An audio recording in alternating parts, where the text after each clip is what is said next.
حمل کے دوران کی جانے والی سب سے بڑی غلطیاں، اور اس میں سے 3 سب سے بڑی غلطیاں آج ہم بتائیں گے۔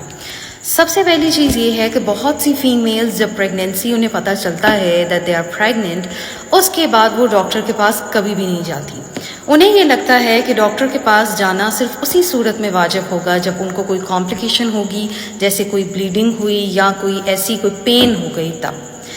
ہم بھی ڈاکٹر کے پاس ہمیشہ جانے کے لیے اپنے پیشنٹس کو ترغیب نہیں دیتے، لیکن ہم یہ ضرور بتاتے ہیں کہ جب آپ کو پریگنینسی کا پتہ چلے تو ایٹ لیسٹ پہلا وزٹ، دوسرا وزٹ آپ کا ہونا چاہیے جب آپ کے بچے کی ہارٹ بیٹ آ جائے، تیسرا وزٹ 5ویں مہینے میں، اور چوتھا وزٹ حد آپ کو 9ویں مہینے کے سٹارٹ میں یا 8ویں مہینے میں، جب آپ کی نارمل ڈلیوری یا سی سیکشن کی بات چل رہی ہو۔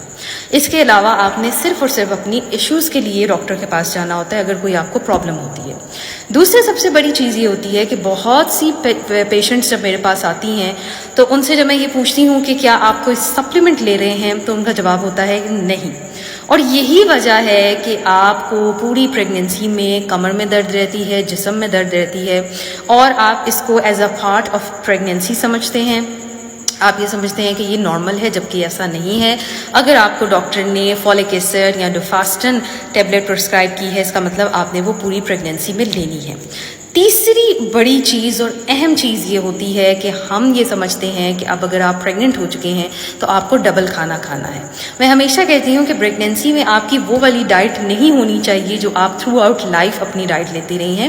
پریگنینسی میں کوالٹی فوڈ ہونا چاہیے، جیسے نٹس ہو گئے، دودھ ہو گیا، کھجوریں ہوں گئی، خالص خوراکیں، نہ کہ چاولوں کی پلیٹس کو زیادہ بڑا کر دیا جائے۔ اگر آپ 1 پلیٹ کھاتی ہیں تو اب آپ 2 کھائیں، کیونکہ اب آپ پریگننٹ ہیں اور آپ یہ سمجھ رہی ہیں کہ بچے کو زیادہ کھانے کی ضرورت ہے۔ نہیں، آپ کے بچے کو زیادہ کھانے کی نہیں بلکہ اچھا کھانا کھانے کی ضرورت ہے، اس لیے آپ کو اپنی کوالٹی اچھی کرنی پڑتی ہے۔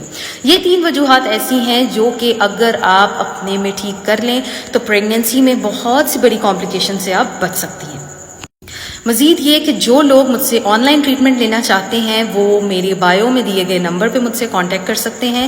میری اسسٹنٹ سے اپنی اپوائنٹمنٹ بک کروا کے آپ کوئی بھی مشورہ لے سکتے ہیں اور ٹریٹمنٹ اپنی آن لائن کروا سکتے ہیں by sending your reports and by sending your treatment, previous treatment and your issues.